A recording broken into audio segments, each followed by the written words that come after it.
11 March 2011 বিশ্বের জন্য হয়তো সাধারণ এক শুক্রবার ছিল, কিন্তু জাপানের কাছে সেই দিনটি হয়ে যায় এক ভয়ঙ্কর অভিজ্ঞতা। এটি ছিল মাত্র শুরু।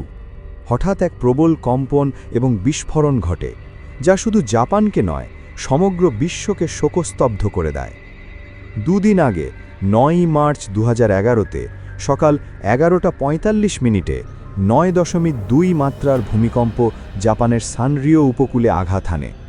বিল্ডিং, রোড, অফিস সবকিছু কেঁপে ওঠে।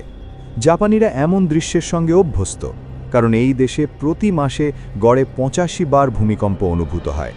কিন্তু সেই দিনের কম্পন ছিল একটি ওয়ার্নিং, প্রথম সংকেত। একই স্থানে 3 বার কম্পন হয়, প্রতিটি 6.0 বেশি মাত্রার। তবে মানুষ দ্রুত জীবনযাত্রায় ফিরে আসে, বাজার খোলা হয়, কর্মীরা কাজে ব্যস্ত হয় এবং শিক্ষার্থীরা আবার স্কুলে ফিরে যায়। কেউই জানত না যে প্রকৃত বিপর্যয়ের নীরব হুমকি নেমে এসেছে। 11 মার্চ সকাল 2:45 জাপানের ভূমিকম্প পূর্বাভাস ব্যবস্থা প্রথম তরঙ্গ শনাক্ত করে এবং পুরো দেশে সতর্ক বার্তা পাঠায়। হাই স্পিড ট্রেন থামানো হয়, ফ্যাক্টরি মেশিন বন্ধ করা হয়, স্কুলের শিশুদের নিরাপদ স্থানে সরানোর নির্দেশ দেওয়া হয়। তবুও জাপানিরা ভাবেছিল সবকিছু নিয়ন্ত্রণে রয়েছে।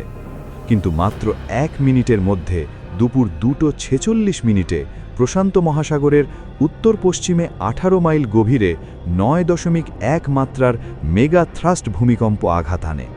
এই কম্পন জাপানের সর্বত্র অনুভূত হয়, বিশেষ করে ইয়াতে, ফুকুশিমা, ইবারাকি ও তোচিগি অঞ্চলে। এত তীব্র কম্পন যে মানুষ কোনো আশ্রয় খুঁজে পাচ্ছিল না। প্রায় 6 মিনিট ধরে পৃথিবী দুলতে থাকে। এক মা তার সন্তানকে নিয়ে বাড়ি থেকে বেরিয়ে আসে, আর আশেপাশের মানুষ দিশাহারা হয়ে ছুটছে। ভূমিকম্প থেমে যাওয়ার পর সমুদ্র তলদেশের উত্তেজনা প্রকাশ পায়। ধীরে ধীরে জলের স্তর বেড়ে যায়, সুনামির প্রথম সংকেত। জাপানের আবহাওয়া সংস্থা সতর্কবার্তা দেয়। ঢেউয়ের উচ্চতা প্রাথমিকভাবে 20 ফিট, কিন্তু প্রকৃত অবস্থায় তা আরও বিশাল। ইয়াতে, ফুকুশিমা, মায়াকি সব শহর ঘূর্ণিঝড়ের মতো ঢেউয়ের আঘাতে ধ্বংসস্তূপে পরিণত হয়। বহু মানুষ, স্কুলের শিক্ষার্থী ও শিক্ষকসহ প্রবল স্রোতের সঙ্গে সমুদ্রে ভেসে যায়। ফুকুশিমার নিউক্লিয়ার পাওয়ার প্ল্যান্টও বাঁচতে পারেনি।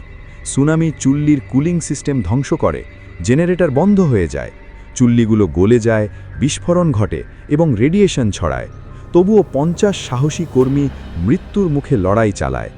1 মাস ধরে চুল্লিগুলো ঠান্ডা করার চেষ্টা চালায় এবং অবশেষে প্ল্যান্ট আংশিক নিয়ন্ত্রণে আসে। এই বিপর্যয় কেবল জাপান নয়, সমগ্র বিশ্বকে দেখিয়েছে প্রকৃতির নিষ্ঠুরতা। প্রায় 18,000 মানুষ মারা যায়, হাজার হাজার নিখোঁজ হয় এবং ক্ষয়ক্ষতি প্রায় $235 বিলিয়ন। তবে জাপান আবারও শক্তভাবে উঠে দাঁড়ায়। মার্চ 2011-র দিনটি চিরকাল স্মরণীয় হয়ে থাকে।